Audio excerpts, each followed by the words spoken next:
origen común en toda la humanidad. Una historia con la misma raíz que se pierde en el tiempo, contada por diferentes pueblos, pero al final todos pertenecemos a una misma tribu. Bienvenidos a la tribu cuántica.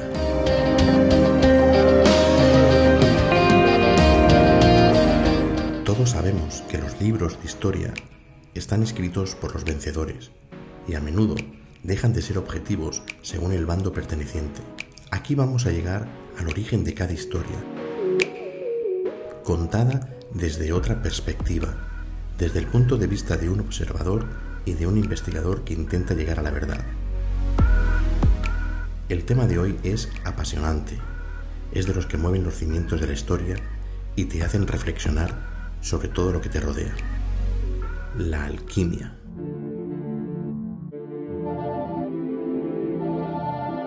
La palabra alquimia tiene un origen árabe, cuya traducción significa mezcla de líquidos. La alquimia proviene de una rama de la filosofía natural o física, que era la antigua naturaleza.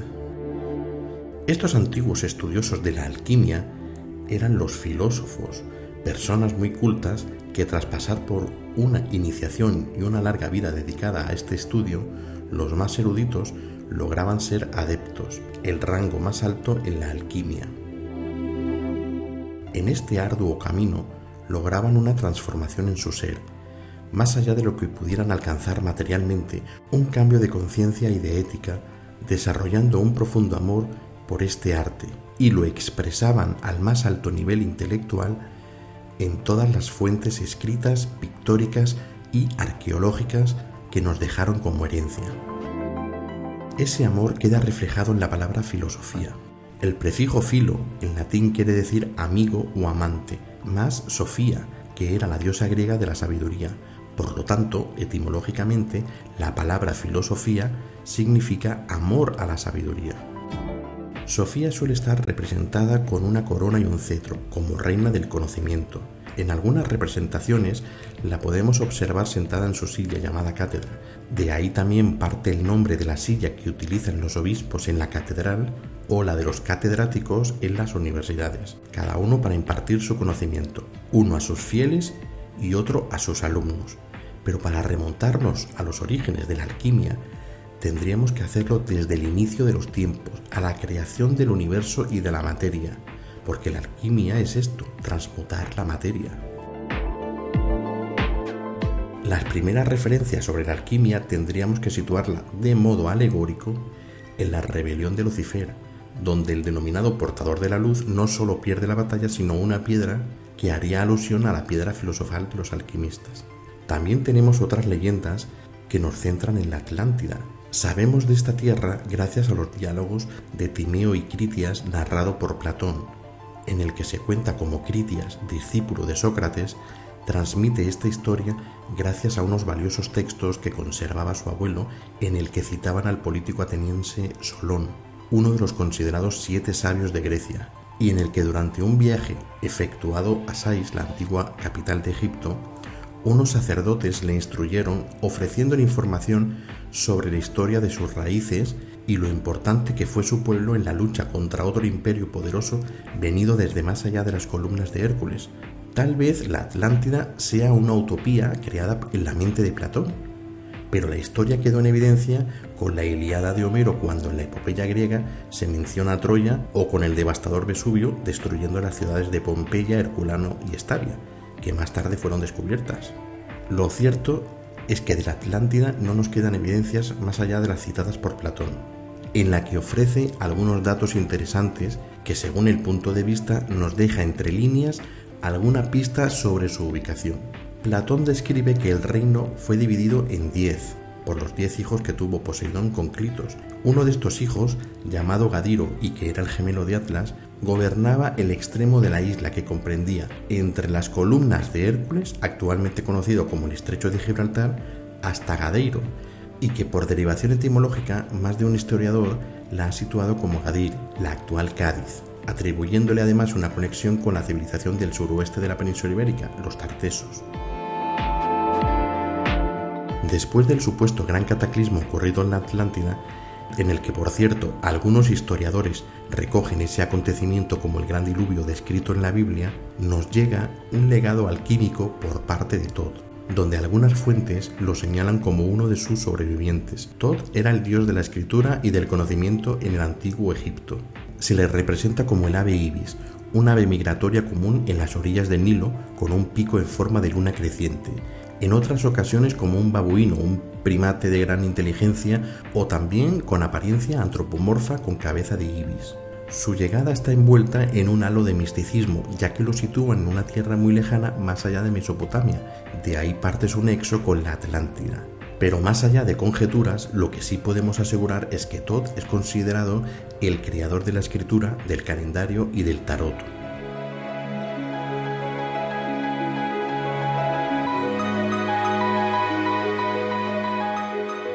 Por este motivo, antes de realizar la presentación de este personaje, era justo remontarnos al mito de la Atlántida para entender la posible conexión de esta con Egipto y por lo tanto el vínculo que podría tener Thoth entre ambas civilizaciones. Pero más allá de este supuesto nexo y los orígenes de este personaje, donde realmente podemos situarlo de manera histórica es en Egipto, en el que se conservan evidencias de su legado y de su sabiduría en miles de escritos. Sin embargo, su figura como deidad Yeutí en Egipto se extiende y podemos encontrar su mensaje filosófico en varias culturas y civilizaciones como en la azteca, la maya o la inca. También se observan sus raíces en el taoísmo, en el reiki, en el Mahanirvana Tantra, uno de los textos más importantes del hinduismo, en el yoga, en las runas de los pueblos nórdicos, en las bases de las religiones islámica, judía y cristiana, ya que procede al Antiguo Testamento. Los árabes perfeccionaron su arte y hasta encontramos su huella en las leyendas medievales de Pérsiga y los caballeros de la mesa redonda, siendo los custodios del Grial. Podemos ver su mensaje cifrado en numerosos templos sagrados. Fue conocido por los romanos como Mercurio, en el que aparecen numerosas representaciones artísticas como una figura metafórica del mercurio de los alquimistas, haciendo un guiño al azufre y la sal utilizado por los alquimistas. También es conocido por los griegos como Hermes Trismegisto, o tres veces el Grande, por la sabiduría que tenía de la alquimia, la astrología y de la teurgia, que es la invocación de fuerzas ocultistas y de seres espirituales. A Hermes se le atribuye la creación de la tabla esmeralda, un texto breve alquímico que muy poca gente ha visto a lo largo de la historia y del que nadie conoce su paradero. Personajes ilustres como Isaac Newton lograron traducir o interpretar el texto. Este texto está compuesto por 13 preceptos, a cual más importante y revelador. Sin embargo, la frase "como es arriba, es abajo" es considerada como una de las claves del misticismo hermético y hace mención a la sal del rocío, materia prima imprescindible en la creación de la piedra filosofal, y que podemos encontrar tanto por el sol exterior como por el sol negro. Se le llama así por estar en el interior de la Tierra, y la obtención de este rocío sería de mayor calidad al no estar tan expuesto a la contaminación ambiental. Recordando brevemente al sol negro, podemos encontrar a la sociedad Thule relacionada con el ocultismo nazi. Ellos fueron los que patrocinaron el partido con el que Hitler terminó en el poder. En su simbología vemos una rueda solar dividida entre 12 esvásticas. Esta sociedad, junto a Hitler y Heinrich Himmler, dedicaron parte de su tiempo a la búsqueda de objetos con poderes místicos, en especial uno que sobresalía entre todos, el Santo Grial.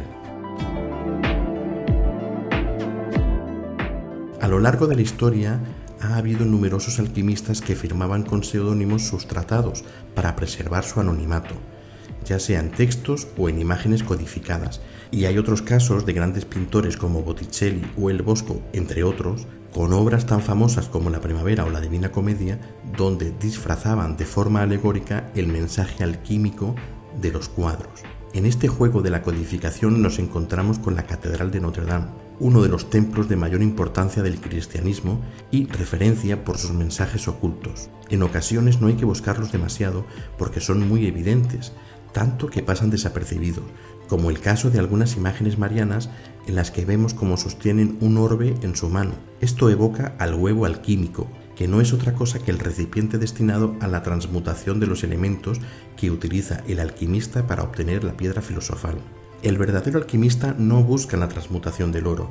Cuentan que quien lo ha logrado obtiene un oro de gran pureza, pero en la actualidad no podría obtener pingües beneficios porque tendría que demostrar su origen y de esto ya se encargan las reservas de oro existentes. Sin embargo, no pensaban lo mismo grandes mecenas de la Edad Media como Felipe II, quien puso el monasterio del Escorial como laboratorio alquímico y poder llenar sus arcas vacías de oro. Aunque esto no le resultó nada fácil y sus alquimistas con mayor o menor éxito solo lograban brebajes para aliviar algunas enfermedades. De todas formas, gracias a toda esa labor, podemos encontrar una gran biblioteca alquímica. Unos siglos antes, esta idea del oro y la expansión de poder en Europa ya se le ocurrió a un grupo de guerreros religiosos, y basta observar desde la lejanía de la historia el poder que adquirieron en poco tiempo para entender que su cambio de estatus está ligado con algo que hallaron. Los caballeros templarios estuvieron varios años excavando debajo del templo de Salomón en Jerusalén, hasta encontrar algo que les proporcionó ese poder.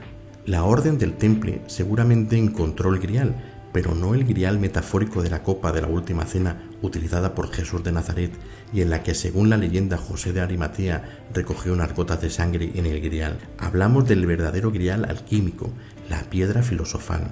Encontraron el modo de obtener la transmutación del oro, porque en pocas décadas su cambio quedó visible, dado que obtuvieron un gran poder convirtiéndose en grandes prestamistas de Europa. Y no fue solo porque recibían territorios a cambio de la seguridad, hubo algo más. Tenían una gran flota de barcos y un ejército armado poderoso. Todo hasta que un plan perpetrado por Felipe IV el Hermoso y el Papa Clemente V, el cual le debía el favor de ser su mayor valedor para convertirlo en papa, acabaron con la Orden del Temple. Felipe IV, junto con algunos consejeros, pensaron que acabando con la Orden del Temple no tenían que pagar más tributos a una deuda cada vez más impagable. La Orden del Temple, a grandes rasgos, desapareció. Unos se enrolaron en los hospitalarios o la Orden de San Juan, hoy día conocida como la Orden de Malta, y para ello viajaron hasta Chipre. Otros miembros renunciaron a ella y el resto huyó desde Francia a Inglaterra, España y a Portugal. Incluso hay quien argumenta que alguna flota llegó a América, por eso los nativos americanos no se sorprendieron al ver la cruz templaria en las carabelas de Colón. En Portugal, la orden pasó a llamarse la Orden de Cristo, y así fue como los templarios pasaron sus conocimientos a la masonería y a otras logias, donde todos parten de una misma raíz y todos tienen en común la fraternidad y el objetivo de la transmutación del ser, una elevación espiritual y de sabiduría. Se dice que el ser ha transmutado porque ha logrado cambiar la materia. Otras personas, sin embargo, buscan la obtención del elixir que les otorgará el mito de la vida eterna, o en su defecto el consumo de ormus, u oro monoatómico, que les prolongue la vida. El elixir de la vida eterna se consigue tras varios procesos alquímicos, donde los estratos pasan de color negro, blanco y al rojo hasta obtener una piedra translúcida roja, y en un paso final se convierte en un elixir que quien lo toma se dice que rejuvenece todas sus células. Antes el cuerpo pasa por un proceso donde se le cae el cabello, las uñas y en unos días su aspecto es más rejuvenecido. No es de extrañar la longevidad de las familias más poderosas del planeta con el oro monoatómico. Al final es bueno aplicar el dicho, el tiempo es oro.